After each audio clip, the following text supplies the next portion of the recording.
You see, Your Majesty, it was love at first sight. But was it really? Your Majesty, Bridgerton has kept its juicy secrets buzzing like bees in a hive. But today we're spilling the tea on the scandals heading our way in Season 4. Let's dive into all the drama and everything fans need to know. The wait for Season 4 will be tough, with all the unanswered questions left from Season 3. However, this sets the stage for a fresh start and a move away from strict adherence to the novels. Three siblings, Eloise, Benedict, and Francesca, are all poised for major story shifts.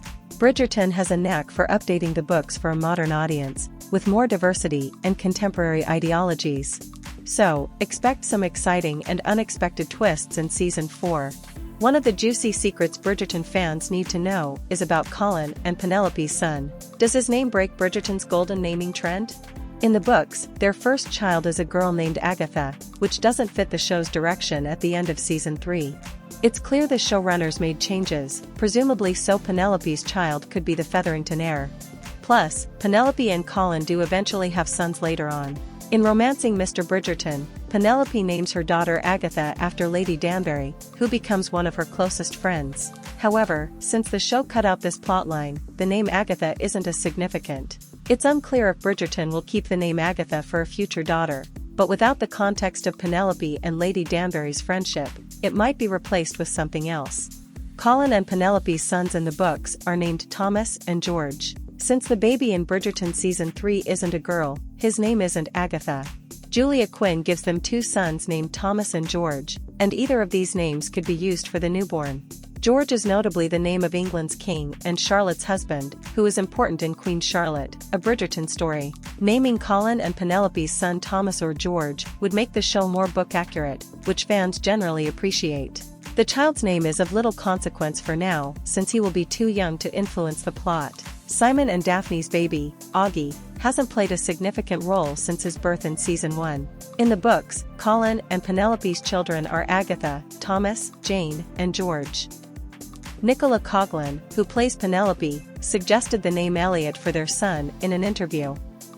She said it would be a nod to their beloved third wheel, Eloise. Luke Newton, who plays Colin, suggested a name starting with A to follow the Bridgerton tradition.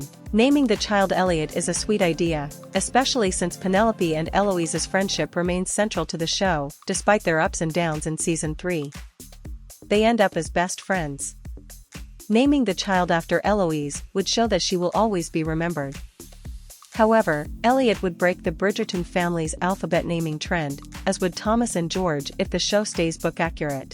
At this point, there's no hint as to what Colin and Penelope will name their son. Season 3 might have left viewers hanging on purpose, saving a big reveal for later. Whether the name follows tradition, book accuracy, or something sentimental, fans hope to learn it by Season 4. And who knows what adventures the next Bridgerton generation will embark on. Another secret we fans are eager to uncover is how Michael has been replaced with Michaela, sparking quite the debate. It was a surprising twist in Season 3 when Francesca's love interest from the books, Michael, was gender-swapped to Michaela. However, when you look at it through the lens of the Francesca-Michael love story in the books, it makes perfect sense. In the books, Michael is the cousin of Francesca's first husband, John Sterling, who dies suddenly early in their marriage. Michael and Francesca mourn John's loss together, and eventually, their mutual love blossoms into marriage. The decision to change Michael to Michaela was made for several reasons, including the push for LGBTQ+ representation. Julia Quinn, the author of the Bridgerton books, approved this change before Season 3 aired, supporting the new budding LGBTQ+ love story between Francesca and Michaela. Fans have been calling for queer representation since the show's beginning, and after 3 long seasons, Bridgerton is finally delivering on that promise with both Francesca and Benedict's stories. When Francesca and Michaela met at the end of Season 3, their chemistry was undeniable, making it clear that feelings would soon develop. It will be interesting to see how Bridgerton handles their romance, as there is little precedent for queer couples in this universe. With Benedict's confirmed relationships with Lady Tilly Arnold and Paul Suarez, the show is set to explore these changes and tell faithful, romantic LGBTQ+ love stories. Watching Francesca and Michaela's love story unfold will be different but incredibly satisfying. Next on the list of secrets fans are dying to know is who Emily could be in Bridgerton Season 4. A recent casting update hints at a key new role.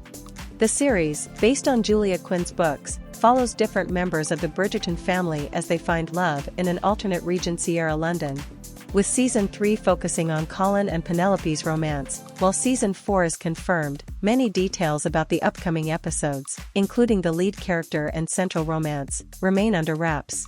Collider reports that Season 4 is casting for a major recurring role, named Emily.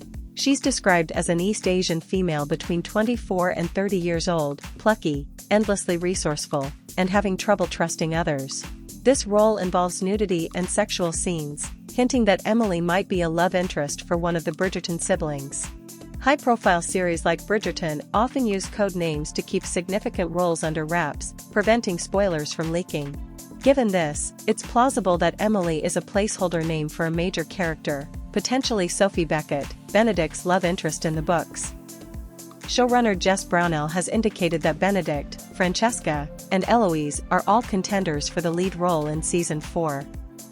If Benedict is the focus, Emily could very well be Sophie Beckett. The casting call's mention of an East Asian character suggests the show will continue its trend of interracial couples, as seen with Daphne and Simon, Anthony and Kate, and Francesca and John.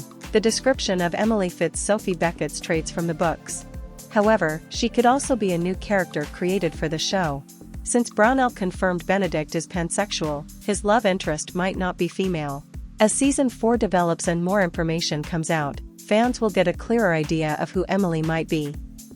Another secret fans want to know is who Eloise ends up with in Bridgerton. While she might wind up with one person in the books, the show could change things up. Eloise has consistently shown disinterest in courtship and marriage throughout the Netflix series. In Season 2, she briefly considers a working-class boy named Theo Sharp, but that idea is quickly dropped. At the end of Season 3, Eloise heads off to Scotland with Francesca, her new husband John Sterling, and John's cousin Michaela. Eloise isn't settling down anytime soon. She's determined to change the world, and she feels she needs to see it first. Despite her aversion to marriage, all 8 Bridgerton siblings eventually find love, including Eloise. Her romance